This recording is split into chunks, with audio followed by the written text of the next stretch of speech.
कहां चले गए वो आरएसएस के लोग? कहां चले गए वो विश्व हिंदू परिषद के लोग? कहां चले गए वो आरएसएस के लोग? कहां चले गए वो विश्व हिंदू परिषद के लोग? माननीय अमित शाह जी ने निर्णय लिया, माननीय प्रधानमंत्री नीतीश कुमार योगी आदित्यनाथ जी का पुतला दहन करके ये विरोध जताया था कि आपका निर्णय ये गलत है। प्रदेशों में, शहरों में फंसे हुए हैं, उनको उनके घर तक पहुंचाया जाएगा।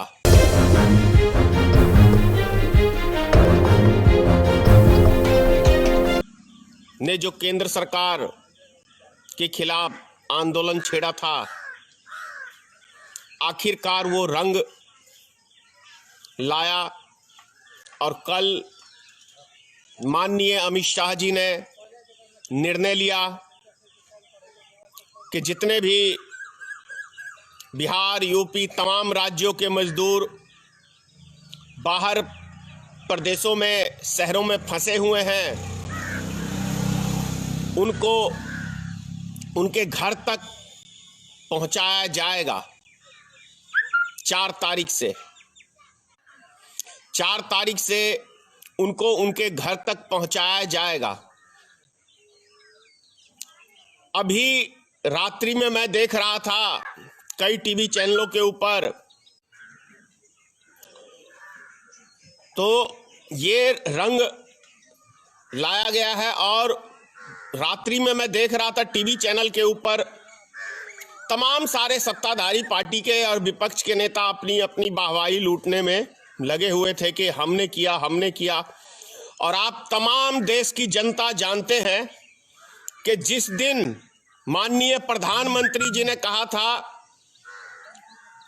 कि आज रात्रि को 9 बजे मोमबत्ती जलाएं, लाइट जलाएं, दिया जलाएं, उस दिन भारतीय मित्र पार्टी ने,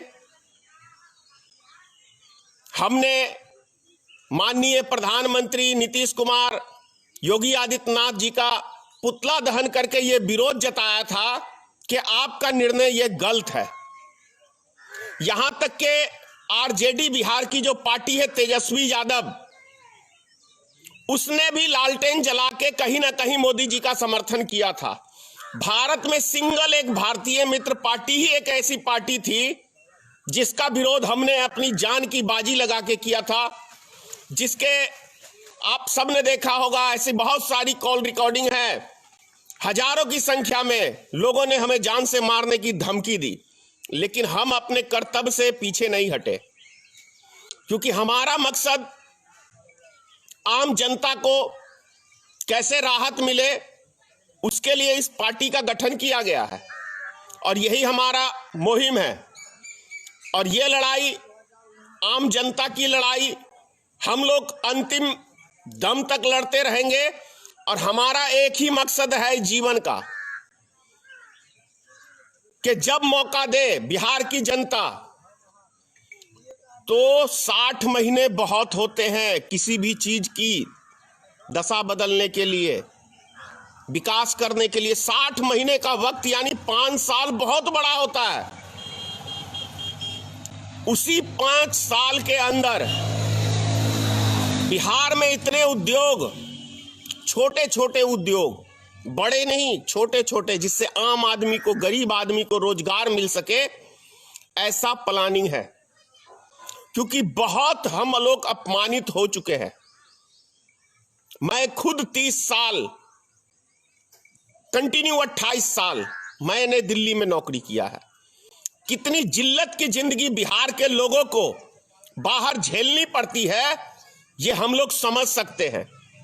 यूपी, बिहार, झारखंड के ये 3 खास तौर से जो स्टेट के लोग हैं, इनको बहुत ही जिल्लत की गिरे हुए नजर से, जो आज हमारे विकासशील राज्य हैं, महाराष्ट्र हो गया, गुजरात हो गया, पंजाब हो गया, ये लोग बिहार के, यूपी के लोगों को, झारखंड के लोगों को बहुत गिरी हुई नजर से देखते हैं, घृणा की नजर से देखते हैं, बहुत अपमानित होता है।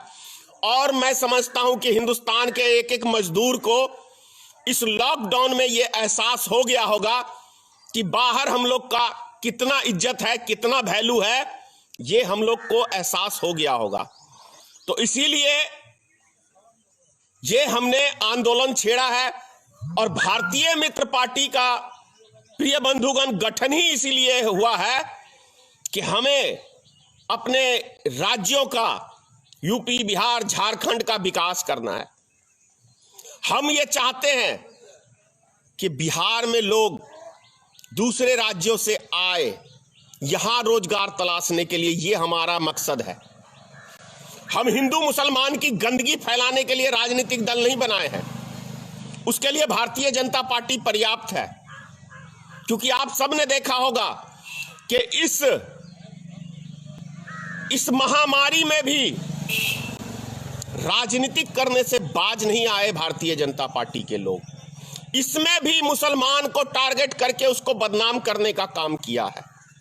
लेकिन आप ये देख लीजिए कि 3 मौतें हुई हैं। ऐसी मौत हुई है जहां एक हिंदू समाज का आदमी उसको कंधा देने के लिए आगे नहीं आया। कौन आया? मुस्लिम समाज के लोग आए। तो कहां चली गई भाई वो हिंदुत्व का नारा देने वाली?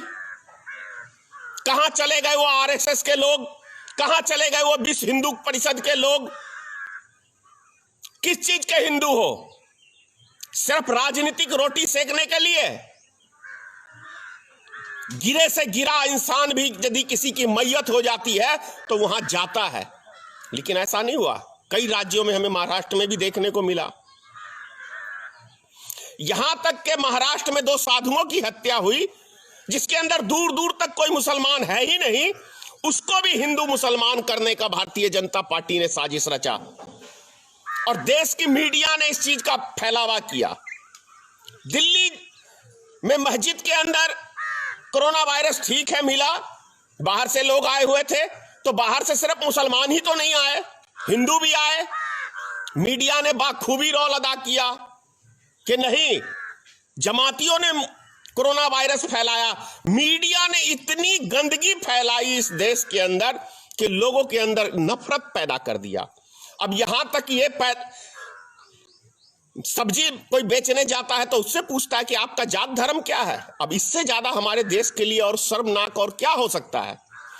पूरी दुनिया के कंट्री में भारत का नाम कितना गिरा है। गोदी मीडिया को छोड़ के कभी अंतरराष्ट्रीय चैनल भी सुन लिया करो भाई, बीबीसी सुन लिया करो। सबसे पुराना चैनल है कि भारत की छवि कहां गई है। गिर गई है भारत की छवि, इतनी गिर गई है कि नरेंद्र मोदी किसी मुस्लिम कंट्री में अब जा नहीं सकते हैं, और जाएंगे तो उनका कोई स्वागत भी नहीं होगा।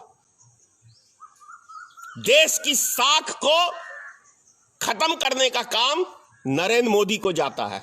यह इसलिए आरोप लगा रहा हूं कि दिल्ली के चुनाव में मुसलमानों को नरेंद्र मोदी ने भी टारगेट किया था अपने भाषण के जरिए।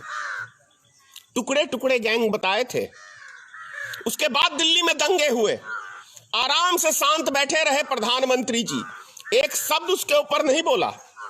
चैनल को सब्सक्राइब नहीं किया है तो प्लीज सब्सक्राइब कीजिए और ताज़ा अपडेट पाने के लिए बेल आइकन को दबाना ना भूलें।